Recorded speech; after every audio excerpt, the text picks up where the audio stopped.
Le Grand Matin Sud Radio, 7h-9h, Jean-Jacques Bourdin. Le suspect du meurtre de Philippine refuse son extradition de la Suisse vers la France. Pour comprendre et pour savoir, nous sommes avec Maître Dylan Slama, qui est avocat pénaliste. Bonjour. Bonjour. Donc on est bien d'accord. Ce suspect, Taha Walida, suspect du meurtre de Philippine, a été arrêté en Suisse. Il est donc en prison en Suisse, ce qui paraît tout à fait logique. Tout à fait. Il est en prison en Suisse. La France a déposé une demande d'extradition le 9 octobre et il refuse. Il a le droit de refuser. Il a le droit de refuser, mais c'est vrai que tel que c'est présenté, on a l'impression que parce qu'il le refuse, alors il ne sera pas extradé. Or, Oui. ce n'est pas du tout le cas. Il a le droit de le refuser et la France a le droit d'insister. Mais évidemment. Voilà, exactement. Donc en fait, Et d'ailleurs, la France va insister. Et la France va bien évidemment insister. Il y a deux types de procédures. Une procédure simplifiée qui passe par son acceptation. Donc cette procédure simplifiée désormais est écartée puisqu'il n'a pas accepté.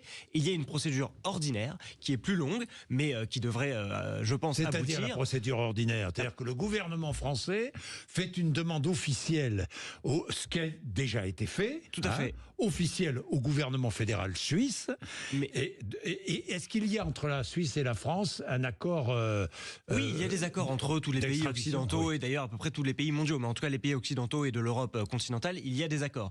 Mais c'est juste que comme cette demande d'extradition n'a pas été acceptée, elle va donc devoir être étudiée par le tribunal fédéral suisse. Oui, Et donc le temps d'étudier un dossier, cela prend du temps. Alors, le tribunal fédéral suisse va étudier et ensuite c'est le ministère fédéral de la justice Exactement. qui décidera. Exactement. Donc ça va prendre plus de temps parce qu'il faut regarder le dossier. J'ai assez peu de doutes sur l'issue, je peux me tromper, mais j'ai assez peu de doutes sur l'issue. Simplement, on passe d'une procédure simplifiée à une procédure ordinaire qui prend du temps parce que Combien de tout prend temps du temps. Ça peut prendre. Ça peut prendre quelques mois. Je pense que ça ne dépassera pas Quelques l'année, mois. mais ça peut prendre quelques mois. Mais de la même manière que son éventuelle condamnation à cet individu prendra non pas quelques mois, mais quelques années, y compris en France, parce que la justice est lente, parce que il faut 1, 2, 3 années parfois pour obtenir la condamnation d'un individu. Donc l'émotion n'a pas... Enfin, l'émotion, c'est le meurtre de Philippine. Hein, Tout à fait. parce qu'il sera jugé en France.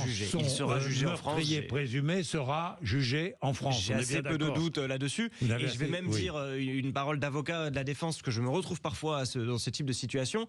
Il est parfois difficile, donc ça va peut-être faire plaisir à ceux qui ont des envies de répression, mais il est parfois difficile d'imputer la détention qui a été exécutée à l'extérieur comme de la détention à imputer à la peine qui sera Alors prononcée. justement, j'allais vous en parler. Imaginons qu'il reste 1 an en prison en Suisse. Est-ce que, en fonction de la peine, cette année-là sera déduite, comprise dans la peine infligée? Eh bien, c'est ce que je dis. Moi, j'ai été plusieurs fois confronté à ça Oui. en tant qu'avocat pénaliste de la Oui. défense, et c'est assez difficile à faire entendre et c'est assez difficile à faire valoir. C'est-à-dire Ce n'est pas forcément automatique. C'est-à-dire que si vous êtes condamné à 10 ans, eh ben plus, ça fera 11 ans. en fait. Exactement. Enfin, exactement. En fait, Bah, tout dépend. Disons dépend. que c'est un combat. C'est un combat d'avocat, c'est un combat à mener. Parfois, on le gagne, parfois, c'est difficile, parfois, c'est lent. Et parfois, malheureusement, on nous dit ce n'est pas de la détention provisoire, donc ce n'est pas à Mais imputer à la peine. Pourquoi, selon vous, refuse-t-il l'extradition? Je pense qu'il le refuse parce que peut-être c'est un conseil de son avocat, je n'en sais rien. Peut-être lui se dit-il que c'est une manière de ralentir les choses, de préparer mieux sa défense, de savoir comment répondre.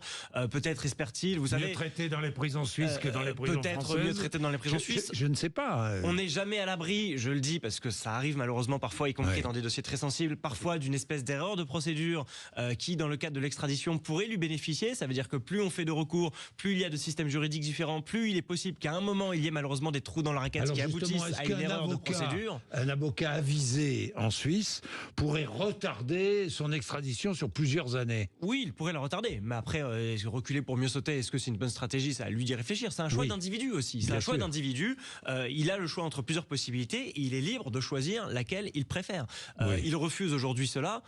Sans doute estime que c'est dans son intérêt, et si jamais les textes prévoient qu'il ait le droit de le faire, c'est qu'il a le droit de le faire. Donc un droit, c'est fait pour être utilisé aussi. Françoise, vous avez une question, non? Françoise de Goa. Non, je regardais Vous ça. écoutez Maître Slama? J'écoute Oui. avec. Oui, vraiment, je bois vos paroles à tous les deux d'ailleurs, parce Non. que j'avais pas pensé à cette question sur la détention et sur l'addition ou bien ce qu'on l'a Oui. soustrait. Je trouve intéressant de voir à quel point, encore une fois, le temps de la justice n'est pas le même que le temps médiatique et que le temps Oui. judiciaire. Et ce n'est pas plus mal que les émotions retombent, je pense, au moment du jugement. Est-ce que vous êtes d'accord ou pas? Exactement. Moi, j'ai toujours pensé que, on le voit d'ailleurs dans le procès qui a lieu en ce moment dans le sud de la France, que c'est très difficile difficile lorsqu'il y a de l'émotion qui rentre dans une salle d'audience. La salle d'audience, les magistrats et les jurés, parce que parfois il y a les jurés civils, des citoyens tirés au sort, doivent être préservés de cette émotion. Et donc c'est l'aspect positif de cette longueur de la justice, c'est que quand le procès aura lieu dans 2-3 ans, peut-être que le soufflet d'émotion sera retombé, et je pense que ça peut être bénéfique pour tout le monde, pour que le procès ait lieu dans des conditions sereines et que la condamnation ait lieu dans des conditions sereines également. Merci Maître Slama Merci d'être venu nous voir ce matin. Françoise Degois.